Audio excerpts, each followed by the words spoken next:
So today we are going to discuss about some of the bullet points of respiratory system. दोनों one liners and NCLEX based जो भी questions बनते हैं हम वो discuss करेंगे. So let's start. सबसे पहला पॉइंट है यहाँ पर. सबसे पहला जो पॉइंट है वो है रिस्क फैक्टर ऑफ COPD. ठीक है. और यहाँ पर पहला पॉइंट लिखा हुआ है स्मोकिंग. सो ये एक इम्पॉर्टेंट क्वेश्चन है. मेजर रिस्क फैक्टर होता है COPD का स्मोकिंग. इसीलिए हम पेशेंट को एडवाइस करते हैं COPD वाले को पेशेंट को कि वो स्टॉप करे smoking. So smoking cessation is the advice given to a patient with COPD. Okay.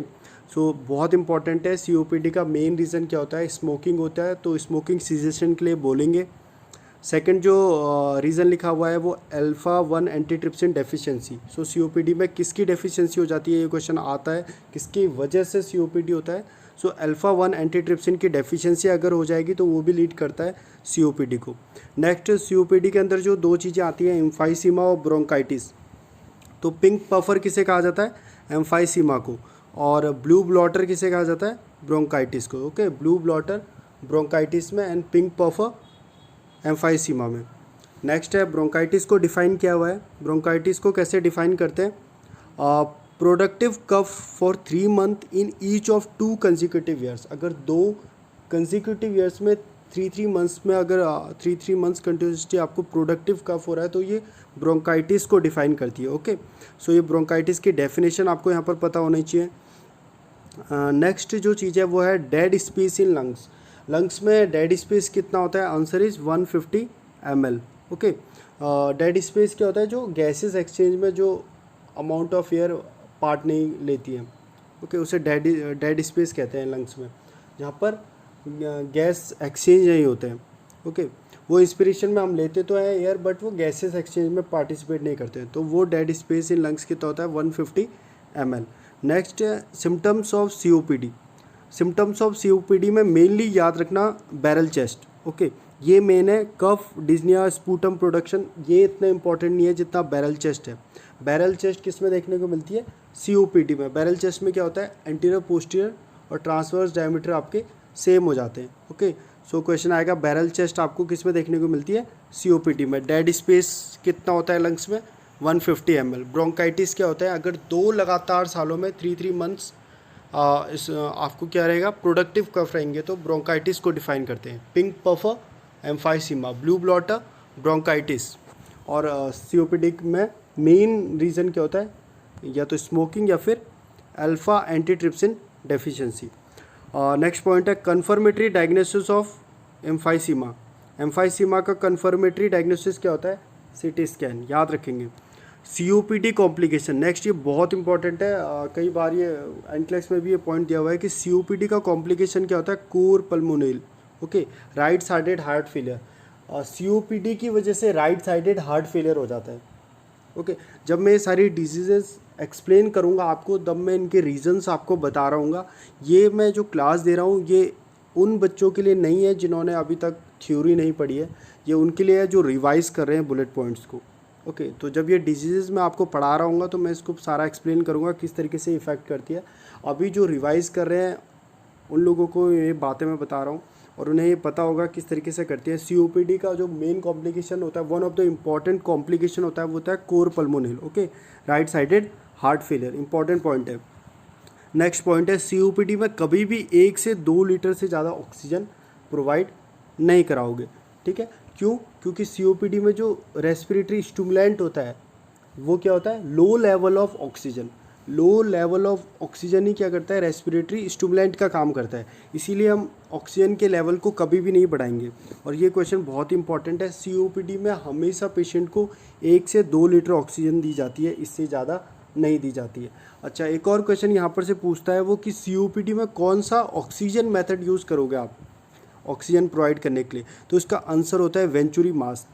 आपको पता होगा वेंचुरी मास्क प्रिसाइज मतलब एक्यूरेट अमाउंट ऑफ ऑक्सीजन अगर आपको किसी पेशेंट को देनी है तो वेंचुरी मास्क उसके लिए यूज़ होता है. और COPD में हमें पता है 1 से 2 लीटर से ज़्यादा ऑक्सीजन हम नहीं दे सकते, इसीलिए हम वेंचुरी मास्क प्रेफर करते हैं. तो ये क्वेश्चन आता है COPD के पेशेंट में आप कौन सा ऑक्सीजन मेथड यूज़ करोगे? तो वेंचुरी मास्क होता है. ठीक है. बिकॉज एक्यूरेटली हम उससे डिलीवर कर सकते हैं ऑक्सीजन. नेक्स्ट है provide 3 litre of fluid per day makes secretion थिना। कोई भी रेस्पिरेटरी प्रॉब्लम्स जिनको भी होती है उनको हम ज़्यादा से ज़्यादा फ्लूइड देते हैं। ओके, एक दिन में 3 लीटर फ्लूइड इस पर लिखा हुआ है। क्या करता है, जो रेस्पिरेटरी सिक्रीशंस है उनको थिन बनाता है, जिसकी वजह से एक्सपेक्टोरेंट में वो इजीली कफ आउट हो सकते हैं। ठीक है, तो सिक्रीशंस को थिन बनाता है। तो ये जो पॉइंट्स है इन पॉइंट्स को याद रखेंगे। नेक्स्ट पेज में हम चलते हैं। नेक्स्ट पेज में देखिए, अब नेक्स्ट पेज में सबसे पहला जो पॉइंट है, most accurate way to determine need for oxygen in a patient with COPD। See, अगर किसी पेशेंट में आपको ऑक्सीजन कंसंट्रेशन एक्यूरेटली पता करनी है, सबसे एक्यूरेटली अगर किसी मतलब कोई भी रेस्पिरेटरी कंडीशन में आपको एक्यूरेटली अगर ऑक्सीजन सैचुरेशन पता करनी है तो ब्लड गैस एनालिसिस करते हैं। ओके, ABG परफॉर्म करते हैं। पल्स ऑक्सीमेट्री आपको अगर कंसंट्रेशन बताता है पर वो एक्यूरेट नहीं होता। अगर किसी का भी बॉडी में एक्यूरेट कितनी ऑक्सीजन सैचुरेशन आपको पता करनी है तो उसके लिए आपको ABG करनी पड़ेगी पेशेंट की। Okay, blood gas analysis. और COPD में हम मोस्ट एक्यूरेटली किस चीज़ से डिटरमाइन कर सकते हैं, ब्लड गैस एनालिसिस। नेक्स्ट है which nerve supply diaphragm. Diaphragm को कौन सी नर्व सप्लाई करती है, ये क्वेश्चन आता है। Phrenic nerve supply diaphragm. Next, ये 4 चीज़ों का याद रखना, इसीलिए मैंने यहाँ पर बताए हैं।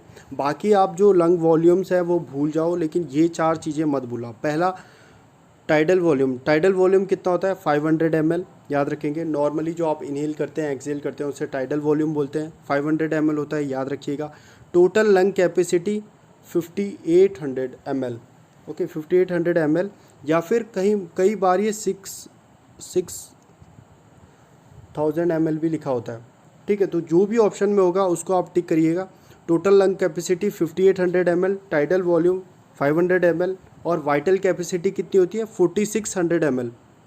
वाइटल कैपेसिटी कितनी है, 4600 ml। तो ये भी कई बार पूछा जाता है, वाइटल कैपेसिटी कितनी होती है, 4600 ml। रेसिडुअल वॉल्यूम कितना होता है, 1200 ml। इंपॉर्टेंट पॉइंट है, रेसिडुअल वॉल्यूम 1200 ml होता है। तो ये 4 मेनली आप याद कर लेना रेसिडुअल वॉल्यूम्स में।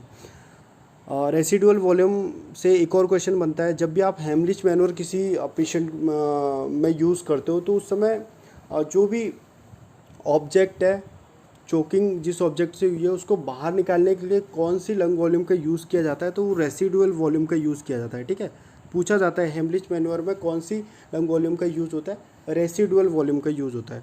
ये कितने इनके अमाउंट आपको लर्न होने चाहिए। डायफ्राम को फ्रेनिक नर्व, और एक्यूरेटली अगर आपको ब्लड ऑक्सीजन लेवल देखनी है तो ब्लड गैस एनालिसिस किया जाता है। ओपोइड्स रेस्पिरेटरी डिप्रेशन कराते हैं। सी, ये क्वेश्चन बहुत बार अलग अलग तरीक़ों से पूछा जाएगा। जब भी आप ओपोइड्स यूज़ करते हो तो ओपोइड्स के साथ ये ध्यान रखना है कि ओपोइड्स पेशेंट में क्या करता है, रेस्पिरेटरी डिप्रेशन करता है।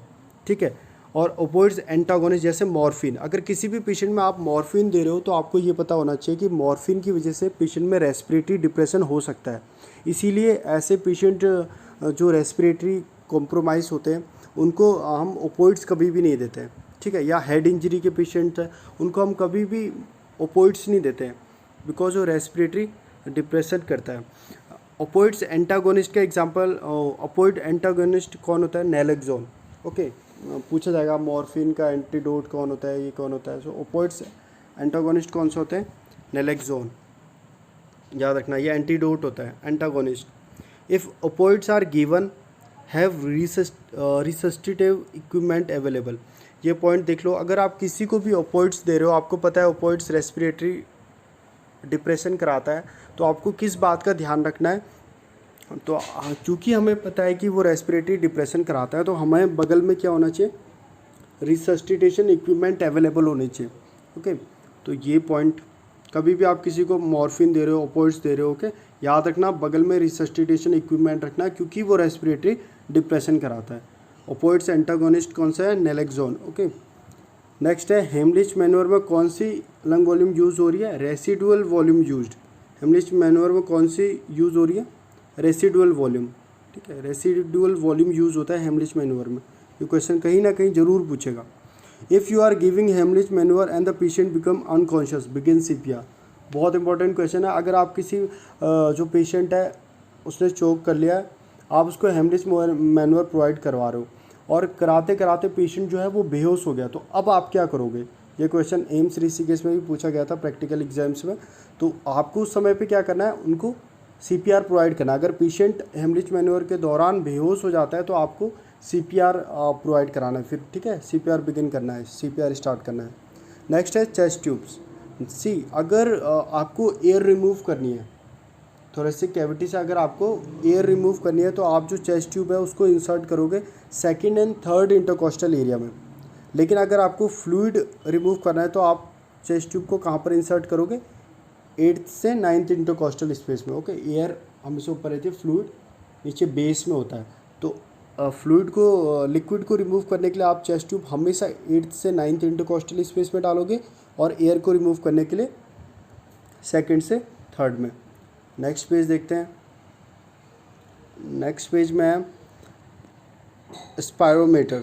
सो स्पायरोमीटर के साथ आपको क्या बात ध्यान में रखनी है? सबसे पहले स्पायरोमीटर को कैसे यूज़ करते हैं, पहले आपको एक्सेल करना है, then form seal around mouthpiece with lips, take slow continuous deep breath and hold for few second before exhaling. आपको पहले एक्सेल करना है, देन आपको लिप्स से एक टाइट सील बनानी है, ठीक है, माउथ पीस में, देन आपको डीप ब्रीथ लेनी है एंड देन होल्ड करना है। ओके, जब आप ये प्रोसीजर पढ़ोगे स्पायरोमेट्री का, इसमें क्या करते हैं, आप सबसे पहले एक्सेल करोगे, माउथ पीस को पकड़ोगे, उसको लिप्स से उसमें एक टाइट सील बनाओगे, स्लोली इनहेल करोगे, होल्ड करोगे और धीरे धीरे जो होल्डिंग का टाइम है इसको आप धीरे धीरे करके बढ़ाते हो, ठीक है। सो स्पायरोमेट्री को ऐसे यूज़ करते हैं। नेक्स्ट पॉइंट है वाइल रिमूविंग चेस्ट ट्यूब। अगर किसी भी पेशेंट में चेस्ट ट्यूब रिमूव कर रहे हैं तो आपको क्या करना है, परफॉर्म वल्सलवाज मैनवर। वल्सलवाज मैनवर को परफॉर्म करते हैं। ओके, ये पॉइंट आपको याद रखना है कि वल्सलवाज मैनवर को exhale and bear down while holding breath as tube is withdrawn. और जब ट्यूब को निकाल रहे हैं आपको क्या करना है, पहले एक्सेल करना है एंड देन उसके बाद बियर डाउन करना है। ओके, देन ट्यूब को निकालना है, वल्सलवाज मैनवर बोलते हैं इसे, ठीक है। Apply gauze dressing immediately and secure to make an airtight dressing. और चेस्ट ट्यूब को निकालने के बाद हमेशा वहाँ पर एयर टाइट ड्रेसिंग आपको गॉज पीस से बनानी है।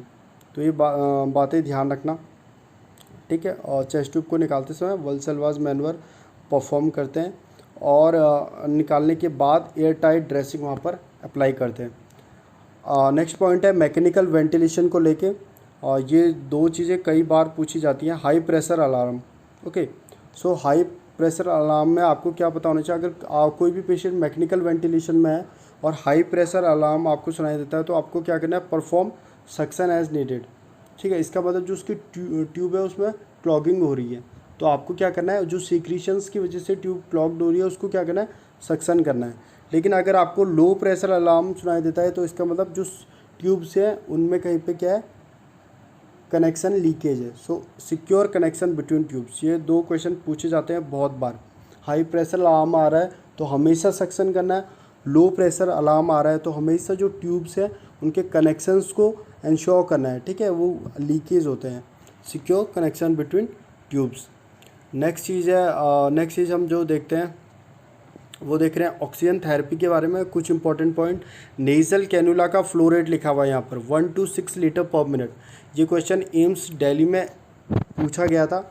नेजल कैनुला का फ्लो रेट बताओ, ठीक है, आपको याद होना चाहिए नेजल कैनुला का फ्लो रेट कितना होता है, 1 to 6 लीटर पर मिनट।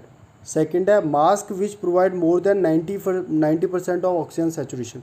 वो कौन सा ऑक्सीजन एडमिनिस्ट्रेशन का मेथड है जिसमें आप 90% से ज़्यादा ऑक्सीजन सेचुरेशन प्रोवाइड कर सकते हो पेशेंट को, ठीक है। आंसर क्या है, नॉन रीब्रीदर मास्क। नॉन रीब्रीदर मास्क वो मास्क है जो 90% से ज़्यादा सेचुरेशन, ऑक्सीजन सेचुरेशन पेशेंट को प्रोवाइड करवा सकता है, ठीक है। नेक्स्ट है mask which deliver precise percentage of oxygen. वो ऑक्सीजन एडमिनिस्ट्रेशन का मेथड जो accurate amount of oxygen patient में डिलीवर करता हो, उसका नाम क्या है, वेंचुरी मास्क, ठीक है। कलर कोडिंग में आता है, कलर कोडिंग आपको याद होनी चाहिए, उसके फ्लो रेट याद होनी चाहिए। तो मैं फंडामेंटल के आपको लेक्चर्स दूंगा तो मैं आपको उसके सारे ट्रिक्स बताऊंगा किस तरीके से इसको याद करते हैं। ओके, लेकिन ये तीन चीज़ें बहुत इंपॉर्टेंट है। नेजल कैनुला का फ्लो रेट जो होता है 1 to 6 लीटर होता है। कौन सा मास्क है जो 90% से ज़्यादा ऑक्सीजन सेचुरेशन प्रोवाइड करता है, नॉन रीब्रीदर मास्क। और कौन सा मास्क है जो accurate amount of oxygen deliver करता है, वो है वेंचुरी मास्क। नेक्स्ट हम देखते हैं which method is use to administer oxygen to COPD patient. ये क्वेश्चन आ गया, COPD पेशेंट को कौन से आप COPD पेशेंट को कौन से ऑक्सीजन मेथड से एडमिनिस्टर करोगे आप ऑक्सीजन, ठीक है। तो वेंचुरी मास्क का यूज़ करते हैं। क्यों? क्योंकि वेंचुरी मास्क से आप एक्यूरेटली जितना आप डिलीवर करना चाहो पेशेंट को, उतना अमाउंट ऑफ ऑक्सीजन आप डिलीवर कर सकते हो। और हमें पता है कि COPD को 1 to 2 लीटर ऑक्सीजन दे सकते हैं, इससे ज़्यादा नहीं दे सकते। इसीलिए हम वेंचुरी मास्क का यूज़ करते हैं ताकि हम एक्यूरेटली COPD के पेशेंट को ऑक्सीजन डिलीवर कर दें। नेक्स्ट, ये कई बार पूछा जाता है earliest sign of hypoxia. Hypoxia अगर किसी पेशेंट में हो रहा है तो उसका अर्लीस्ट साइन कौन सा है? तो अगर पेशेंट कॉन्शियस है तो रेस्टलेसनेस। अगर पेशेंट कॉन्शियस है और उसमें हाइपोक्सिया हो रहा है तो पहला जो साइन होगा वो रेस्टलेसनेस होगा, ठीक है। लेकिन अगर पेशेंट अनकॉन्शियस है तो वो रेस्टलेसनेस शो नहीं कर सकता, तो उस कंडीशन में जो पहला साइन होगा वो साइनोसिस होता है, ठीक है। तो ये दोनों चीज़ें याद रखना। पूछता है अगर कॉन्शियस में पूछेगा पहला साइन तो रेस्टलेसनेस, अगर अनकॉन्शियस में पूछेगा पहला साइन तो साइनोसिस, बिकॉज अनकॉन्शियस जो पेशेंट होता है वो तो रेस्टलेसनेस को शो ही नहीं कर सकता। नेक्स्ट जो पॉइंट है वो है पल्स ऑक्सीमेट्री को लेके। पल्स ऑक्सीमेट्री में किन बातों का ध्यान रखेंगे, 2-3 इंपॉर्टेंट पॉइंट मैं आपको बता देता हूँ। पहला, जब भी पल्स ऑक्सीमेट्री आप किसी भी पेशेंट का ले रहे हो तो ये देख लेना कि उसने नेल पेंट या नेल पॉलिश ना लगाया हो। ये क्वेश्चन एनक्लेक्स में पूछा गया है 2-3 बार। क्यों? बिकॉज जो ट्रांसड्यूसर होता है फिर वो सिग्नल्स उसके अच्छे से ट्रांसड्यूसर सिग्नल्स मतलब डिस्टर्बेंस होती है सिग्नल्स में।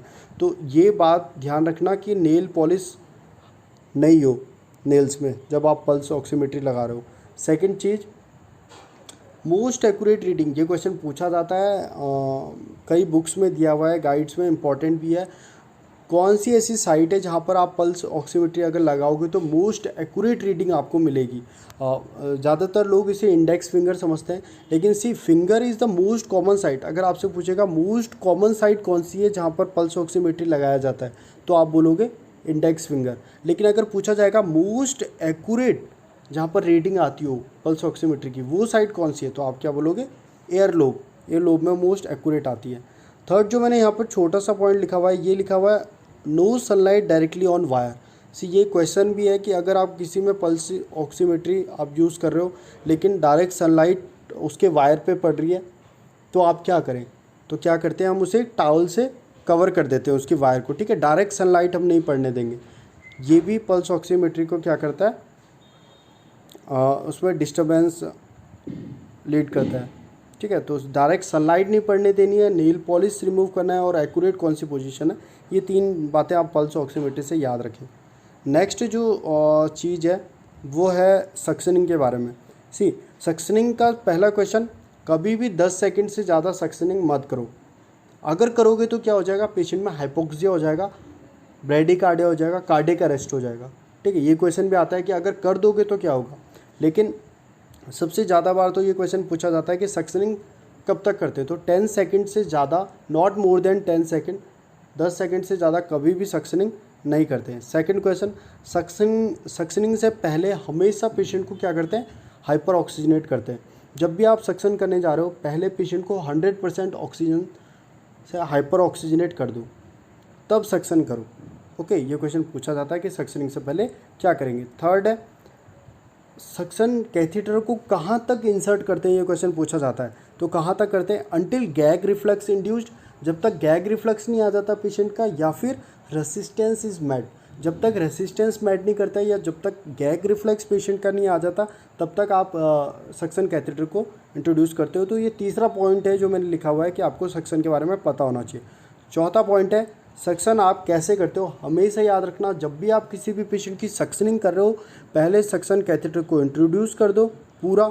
फिर आपने देखा पेशेंट का गैग रिफ्लेक्स आ गया है तो इसका मतलब अब आपको क्या करना है, देन आपको विड्रॉ करते समय सक्शन करना होता है। सक्शन कभी भी डालते समय नहीं करते हैं, जब वापस आप सक्शन कैथेटर को निकाल रहे हो, विड्रॉ कर रहे हो, उस समय रोटेटरी मोशन में आपको सक्शन करना होता है, ठीक है। सो सक्शन कैसे करते हैं, रोटेट एंड विड्रॉ कैथेटर, जब आप रोटेटरी मोशन में विड्रॉ कर रहे हो कैथेटर को तब सक्शन करो। नेक्स्ट है कॉम्प्लिकेशन क्या है, bradycardia, cardiac arrest, hypoxia. Okay, these are the complication. तो सक्शनिंग में ये पॉइंट जरूर ध्यान रखना, 10 सेकंड से ज़्यादा नहीं करना है, हमेशा हाइपर ऑक्सीजनेट करना है, और जब तक गैग रिफ्लेक्स ना आ जाए वहाँ पर, या रेसिस्टेंट फील ना हो वहाँ पर तक इंट्रोड्यूस करना है। विड्रॉ करते समय सक्शन करना है, और कॉम्प्लिकेशन क्या है।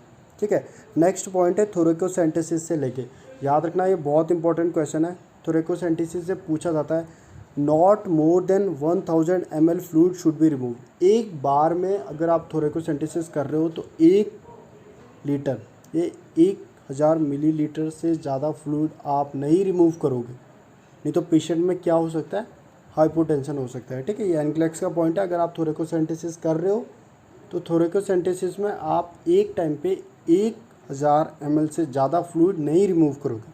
ओके, नेक्स्ट है ओरल कॉन्ट्रासेप्टिव पिल्स। ये पॉइंट है एक, oral contraceptive pills venous clot को लीड करता है, या venous thromboembolism. Oral contraceptive pills की वजह से वीनस थ्रोम्बोएम्बोलिज्म हो सकता है। ठीक है, ये पॉइंट याद रखना, OCP। ठीक है, सो ये नेक्स्ट पेज में चलते हैं। नेक्स्ट है डी डाइमर टेस्ट क्यों किया जाता है।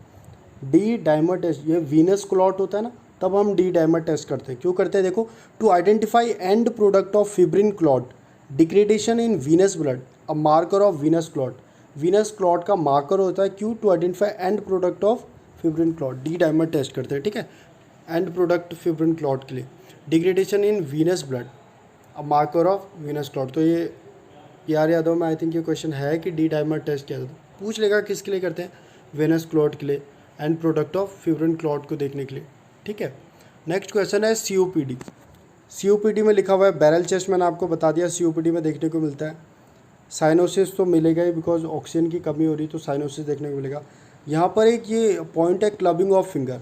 हर वो डिजीज़ जिसमें पेशेंट में ऑक्सीजन की डेफिशिएंसी होती है, ऑक्सीजन की जब भी बॉडी में कमी होती है तो जो फिंगर नेल्स होते हैं, जो फिंगर के टिप्स होते हैं, ओके, फिंगर्स जो होती है वो ड्रम लाइक हो जाती है, ड्रम लाइक फिंगर हो जाती है।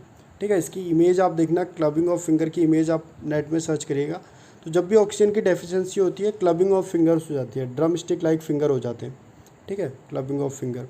नेक्स्ट है polycythaemia. See, this is one of the important question, इससे बहुत सारे क्वेश्चन बनते हैं पॉलीसाइथीमिया से। सी, जब भी आपकी बॉडी में ऑक्सीजन की कमी होगी, ठीक है, तो बॉडी क्या करती है, RBC के प्रोडक्शन को बढ़ा देती है। ठीक है, RBC, ताकि RBCs ज़्यादा रहेंगी तो ऑक्सीजन कैरिंग कैपेसिटी ज़्यादा होगी। ठीक है, तो जब भी ऑक्सीजन कम होता है बॉडी RBCs को बढ़ा देती है as a compensatory mechanism. Okay, and जब भी RBCs की अमाउंट बढ़ती है, जो ब्लड का मैं कहूँगा गाढ़ापन, ठीक है, डेंसिटी जो ब्लड की होती है वो बढ़ जाती है, तो क्लॉट फॉर्मेशन के चांसेस उतने ज़्यादा हो जाते हैं। ठीक है, कई क्वेश्चंस इससे सॉल्व होते हैं एनक्लेक्स वगैरह में। याद रखना, हर वो कंडीशन जिसमें बॉडी में ऑक्सीजन कम हो रही है उसमें आपको पॉलीसाइथीमिया देखने को मिलेगा। पॉलीसाइथीमिया यानी ब्लड में RBC की जो अमाउंट है वो बढ़ जाना। ठीक है, तो विस्कोसिटी बढ़ जाएगी ब्लड की, viscosity is the right term. Okay, जैसे गाढ़ापन जैसे बोलते हैं, शहद और पानी मान लो ब्लड था, तो अगर ऑक्सीजन कम हुई, बॉडी ने कंपनसेटरी मैकेनिज्म की वजह से RBCs के प्रोडक्शन को बढ़ा दिया, तो अब वो शहद हो गया। मान लो हनी की विस्कोसिटी बहुत ज़्यादा, तो उस कंडीशन में क्या होता है, क्लॉट फॉर्मेशन के चांसेस के रिस्क बहुत ज़्यादा होते हैं। ठीक है, याद रखना, क्लबिंग ऑफ फिंगर हमेशा देखने को मिलेगा, ऑक्सीजन कम रहेगा तो। पॉलीसाइथीमिया, बैरल चेस्ट COPD में देखने को मिलता है। COPD में एक ये क्वेश्चन यहाँ से पूछा जाता है, pursued lip breathing. Pursued lip breathing क्या होता है, इसमें आप क्या करते हो, जो इंस्पिरेशन होता है उसके कंपैरेटिवली जो एक्सपायरेशन होता है वो 2 to 3 टाइम्स ज़्यादा आप करते हो। ठीक है, टू रिड्यूस ट्रैप्ड एयर, ताकि जो COPD में जैसे एम्फाइसीमा वगैरह में जो ट्रैप्ड एयर है उसको रिड्यूस करने के लिए। ठीक है, पर्स्ड लिप ब्रीदिंग पूछा जाएगा, किस में करते हैं, COPD में। क्यों करते हैं, जो ट्रैप्ड एयर है उसको रिमूव करने के लिए। कैसे, ये इसमें क्या होता है, इंस्पिरेशन के कंपैरेटिवली जो एक्सपिरेशन होता है वो 2-3 टाइम्स ज़्यादा होता है। ठीक है, तो ये पॉइंट्स यहाँ से याद रखेंगे। नेक्स्ट है निमोथोरैक्स। में आपको क्या क्या बातें ध्यान रखनी है। Trachea displaces to unaffected side. बहुत बार पूछता है जब भी किसी, मान लो किसी पेशेंट को निमोथोरैक्स हो रहा है, बहुत से अलग अलग निमोथोरैक्स होते हैं। जब हम थ्योरी इसकी पढ़ रहे हैं, अगर पढ़ेंगे तो मैं आपको डिस्कस करूँगा spontaneous pneumothorax, tension pneumothorax, okay, open pneumothorax. तो निमोथोरैक्स में क्या हो रहा है, trachea displaces to unaffected side. जब भी निमोथोरैक्स होता है तो जो ट्रैकिया है वो अनअफेक्टेड साइड डिस्प्लेस होती है, ठीक है, ये इंपॉर्टेंट है, पूछा जाएगा। अफेक्टेड साइड डिस्प्लेस होती है, अनअफेक्टेड साइड होती है। सो अन मीडियस्टर्नल शिफ्ट इसमें देखने को मिलता है अनअफेक्टेड साइड में। सेकंड पॉइंट है ब्रेथ साउंड आर अफेक्टेड, इसको हम रिमूव कर देते हैं। See breath sound on affected side are diminished और एब्सेंट, बहुत इंपॉर्टेंट पॉइंट है, इससे ये दो क्वेश्चन तो मोस्टली पूछे जाते हैं। निमोथोरैक्स में जो ट्रैकिया होता है, पहला पॉइंट वो अनअफेक्टेड साइड की तरफ डिस्प्लेस होता है। सेकंड पॉइंट, जो अफेक्टेड साइड है निमोथोरैक्स में, जो अफेक्टेड साइड है वहाँ आपको डिमिनिश्ड ब्रेथ साउंड या फिर एब्सेंट ब्रेथ साउंड देखने को मिलेगा, ठीक है। इसी तरीके से प्लूरल इफ्यूजन अगर किसी पेशेंट को हो रहा है तो वहाँ पर भी आपको डिमिनिश्ड ब्रेथ साउंड या फिर एब्सेंट ब्रेथ साउंड देखने को मिलता है। अगर किसी पेशेंट को एटिलेक्टिसिस हो रहा है वहाँ पर भी आपको डिमिनिश्ड ब्रेथ साउंड या फिर एब्सेंट ब्रेथ साउंड मिलता है। तो ये क्वेश्चन बहुत बार पूछा जाता है कि डिमिनिश्ड ब्रेथ साउंड किस किस कंडीशन में देखने को मिलता है, ठीक है। Barrel chest, clubbing of finger, polycythaemia का मैकेनिज्म क्या है, डी डायमर टेस्ट क्यों करते हैं, सीओपीडी के क्या क्या मेजर, पर्स डीप ब्रीथिंग क्यों करते हैं, निमोथोरैक्स में कहाँ की तरफ शिफ्ट होता है, ठीक है, डिमिनिश्ड ब्रेथ साउंड कौन कौन सी कंडीशंस में होता है, ठीक है। ये सारे क्वेश्चंस हैं जो कि बुलेट्स है, आपको याद होनी चाहिए। रिवाइज अगर आप कर रहे हो तो फटाफट किसी भी यूनिट की रिवीजन आपकी बहुत स्ट्रॉन्ग होनी चाहिए, ओके। नेक्स्ट है फ्लेल चेस्ट। फ्लेल चेस्ट में आपको क्या देखने को मिलता है, पैराडॉक्सिकल रेस्पिरेशन। ये पॉइंट आपको पता होगा, एनक्लेस में डायरेक्टली लिखा हुआ है। पैराडॉक्सिकल रेस्पिरेशन किस में देखने को मिलता है, फ्लेल चेस्ट में। Loose chest segment moves inward during inspiration and outward during, see paradoxical मतलब उल्टा, इंस्पिरेशन के नॉर्मल इंस्पिरेशन और एक्सपिरेशन में जो हो रहा था उसका एकदम उल्टा हो जाता है, ठीक है। लूज चेस्ट सेगमेंट जो है वो मूव इनवर्ड ड्यूरिंग इंस्पिरेशन, वो इंस्पिरेशन के दौरान, सी जब भी हम इंस्पिरेशन करते हैं नॉर्मल कंडीशन में हमारे चेस्ट आउटवर्ड मूव करते हैं, ठीक है, आउटवर्ड एंड अपवर्ड। लेकिन इस कंडीशन में क्या हो रहा है, इंस्पिरेशन के दौरान इनवर्ड मूव करते हैं और एक्सपिरेशन के दौरान आउटवर्ड मूव करते हैं। सो पैराडॉक्सिकल रेस्पिरेशन किस में देखने को मिलता है, फ्लेयल चेस्ट में। नेक्स्ट क्वेश्चन है आफ्टर न्यूमैक्टमी आपको क्या करना है, position on operated side to promote expansion of remaining lungs. बहुत ही इंपॉर्टेंट पॉइंट है, बहुत इंपॉर्टेंट पॉइंट है, ठीक है। आपको निमैक्टमी में क्या करना, अगर आपने निमैक्टमी करा या यानी एक पेशेंट है उसके एक एंटायर लंग को आपने क्या कर दिया है, रिमूव कर दिया है, तो अब आपको क्या करना है, जो अफेक्टेड साइड है जिस लंग को आपने रिमूव किया है उस साइड में आपको पेशेंट को सुलाना है, ताकि जो अनअफेक्टेड लंग है, okay, position on operated side to promote expansion of remaining lung, ताकि जो बचा हुआ लंग है, रिमेनिंग लंग है, वो उसका जो एक्सपेंशन हो वो प्रॉपर हो, ठीक है। पूछेगा आपसे कि जब भी आप न्यूमैक्टमी करते हो उसके बाद आप कैसी पोजीशन देते हो, अफेक्टेड साइड में या नॉन अफेक्टेड साइड में।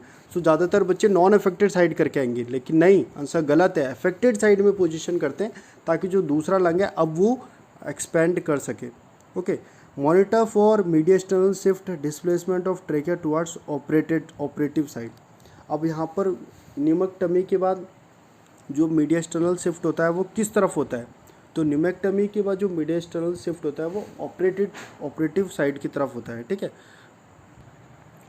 तो mediastinal shift displacement of trachea towards operated side, ठीक है, निमैक्टमी में कहाँ हो रहा है, ऑपरेटेड साइड में हो रहा है। चलिए नेक्स्ट पेज में जाते हैं, ओके। नेक्स्ट चीज़ है लंग ट्यूमर, ठीक है। लंग ट्यूमर में देखते हैं परसिस्टेंट कफ, बहुत इंपॉर्टेंट पॉइंट है। एनक्लेक्स में इसका क्वेश्चन भी है कि लंग ट्यूमर है, अगर किसी का लंग कैंसर है तो उसमें क्या देखने को मिलेगा, परसिस्टेंट कफ देखने को मिलेगा, ठीक है। चेंज इन वॉइस क्वालिटी, जो उसकी वॉइस की क्वालिटी है वो आपको चेंज मिलेगी। परसिस्टेंट कफ तो सबसे इंपॉर्टेंट पॉइंट है, ठीक है। Change in voice quality, haemoptysis normal सा पॉइंट है। Clubbing of finger, because oxygen की कमी हो रही है, ठीक है, ऑक्सीजन डेफिशिएंसी में क्लबिंग ऑफ फिंगर देखने को मिलता ही है। इसमें अगर सबसे इंपॉर्टेंट पॉइंट है सो लंग ट्यूमर में आपको परसिस्टेंट कफ देखने को मिलेगा, ये आपको याद रखना है पॉइंट, ठीक है। उसी तरीके से कैंसर ऑफ लैरिंग्स, अगर आपको लैरेंजियल कैंसर है तो आपको क्या दिखेगी, परसिस्टेंट हॉर्नेस, ठीक है। परसिस्टेंट हॉर्सनेस आपको देखने को मिलेगी लैरेंजियल कैंसर, तो कैंसर ऑफ लैरिंग्स में आपको परसिस्टेंट हॉर्सनेस देखने को मिलेगी। लंग ट्यूमर में यानी लंग कैंसर में आपको परसिस्टेंट कफ देखने को मिलेगा और change in voice quality. Next है आफ्टर लैरेंजेक्टमी स्टेबल